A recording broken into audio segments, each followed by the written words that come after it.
కూర్చో కూర్చో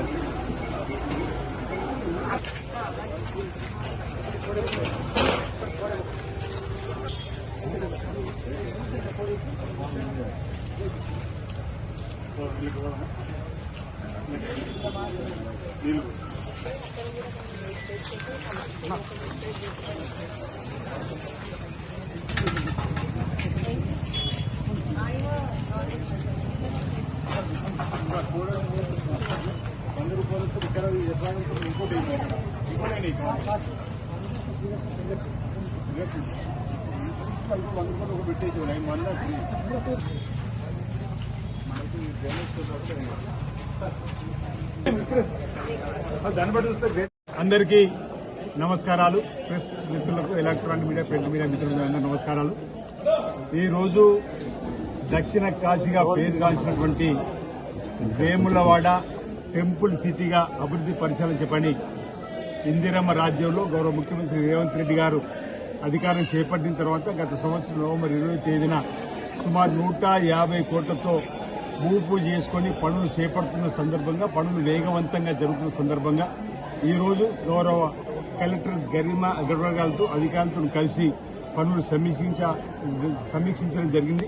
ప్రధానంగా 140 ఇళ్లకు సంబంధించి గత ప్రభుత్వ హయాంలో అర్ధాంతరంగా నిలిపివేసిన పనులను కూడా పరిశీలించి వాటిని కూడా త్వరితగతిన పేదలకు అందించాలని చెప్పి లక్ష్యంతో ఈ రోజు మేము అక్కడికి వెళ్లడం జరిగింది. అది పురాతన కట్టడము, పాత కట్టడము, ఆ రోజు నాణ్యత లేని కట్టడాలపైన కూడా కాంగ్రెస్ పార్టీ ఆధ్వర్యంలో మేము అనేక సందర్భాల్లో పోరాటం చేస్తూ వీటిని పేదలకు అందుబాటులోకి తీసుకురావాలని చెప్పండి డబుల్ బెడ్రూమ్ దగ్గర అనేక ఆందోళన చేసిన ఆ క్లిప్ లైన్ కూడా మీకు తెలుసు.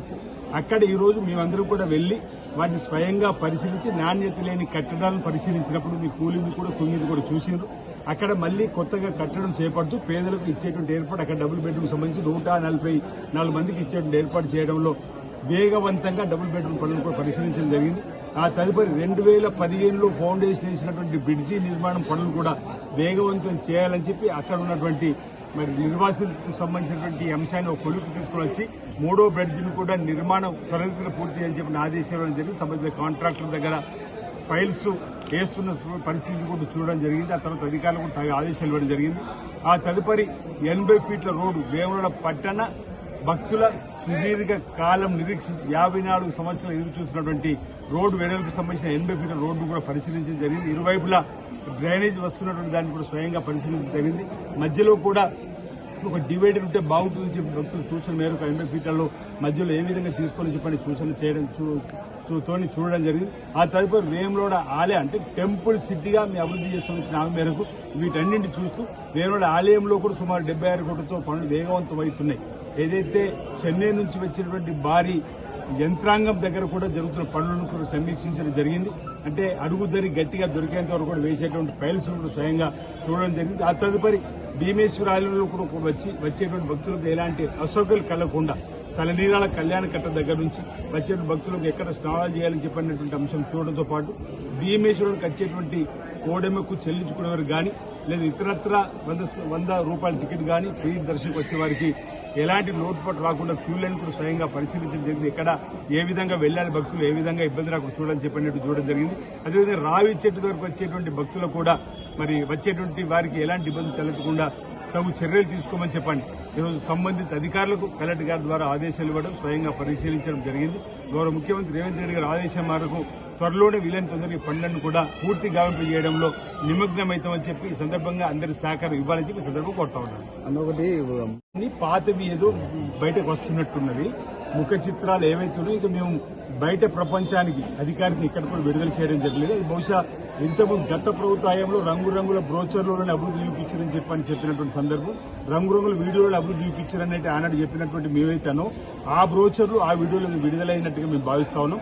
నూతనంగా ఈరోజు అధునాతన పద్దతిలో నిర్మాణం చేసేటువంటి మీ కళ్ల ముందు ఆవిష్కృతం చేస్తాం, భక్తుల ముందుకు ఆవిష్కృతం చేస్తాం. ఎప్పుడు ఎలా ఏ విధంగా జరుగుతున్న అభివృద్ధి ప్రతిదీ కూడా సందర్భాన్ని బట్టి బులెటిన్ రూపంలో మీ ద్వారా భక్త జనాలకు ఇచ్చేటువంటి ఏర్పాటు చేస్తామని సందర్భంగా తెలియజేస్తా ఉన్నాం.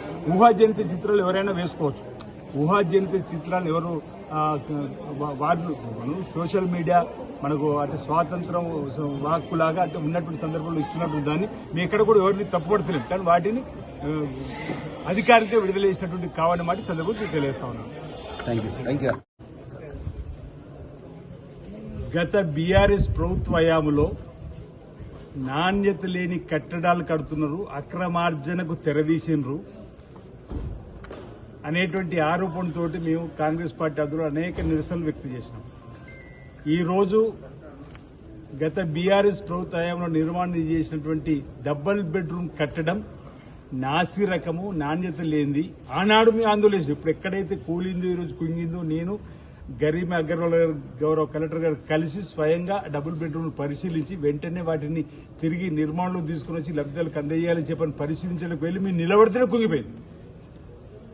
అంటే వాళ్ళ యొక్క నాసిరక కట్టడాలు, నాణ్యత లేని కట్టడాలు, అడ్డదారిలో డబ్బును దోచుకొని కాంట్రాక్ట్ ద్వారా పెట్టుకోవడానికి చేసినటువంటి కట్టడాలు మేము చేసిన ఆరోపణ నేను నిజమైంది. కాళేశ్వరం కుంగిపోయింది. సుందీళ్ళ అన్నారం దగ్గర సీపేజ్ బుంగలు వస్తున్నాయి.